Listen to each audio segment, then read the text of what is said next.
So there have been a lot of changing of the guards at Twitter. When Elon burst onto the scene, were you both just like, what? Yeah, it was surprising. I mean, I'm trying to remember the first bursting on, or if I was even aware of it. Were you? The idea that he was going to buy the company, to me initially seemed like, oh, he's not going to be really serious about this. It's going to be like the way you sort of, put in a reservation on like a fancy sports car.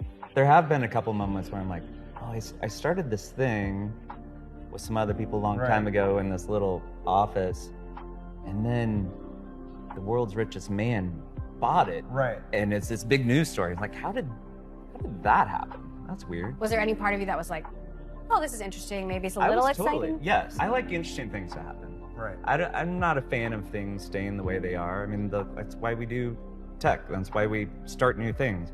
Twitter had been getting better and better. Actually, the trajectory of improvements in the year or two prior to Elon. But then it was like, Elon, holy moly, he does crazy things. This will be interesting and fun. We'll see what happens.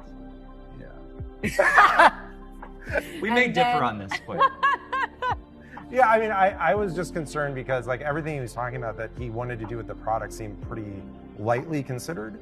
We got to defeat all the bots and, there's all this stuff about like the culture wars. But it became clear over time that no, that is his primary interest in owning the platform, is the kind of push on these particular cultural issues and his own personal use of the product he wants to make better. So how do you feel about what he's done so far?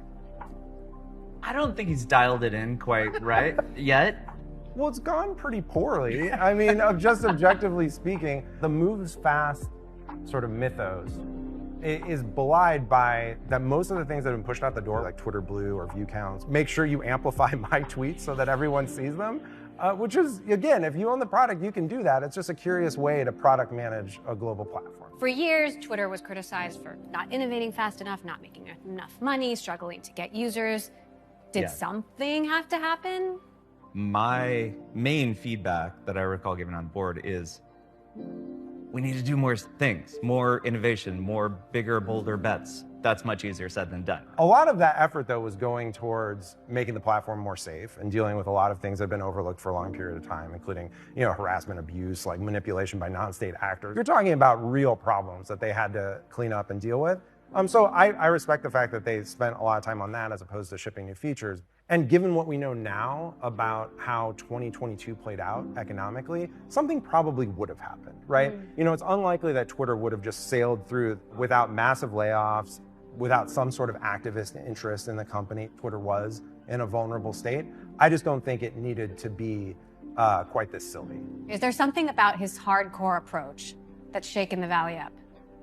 Well, I think the fact that interest rates are going up and there's the greatest economic downturn for the industry since 2000 has more to do with why the industry is shaken up.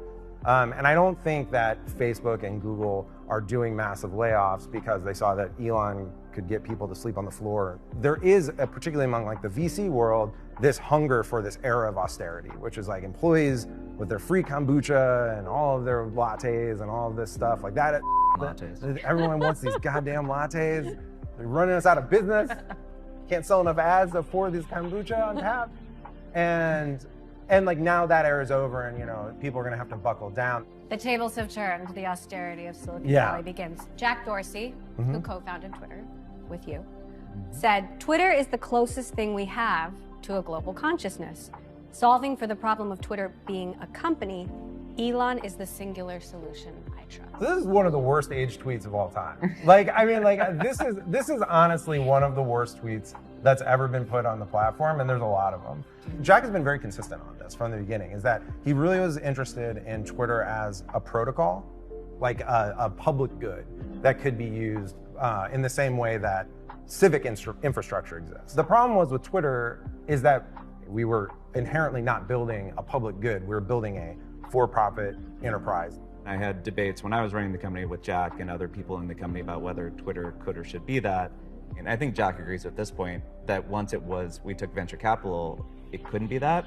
What I think is interesting and exciting is that it's opened up a space for potentially other platforms or other protocols to emerge, and people may pay attention to them because Twitter maybe has less of a gravitational force for everybody's attention.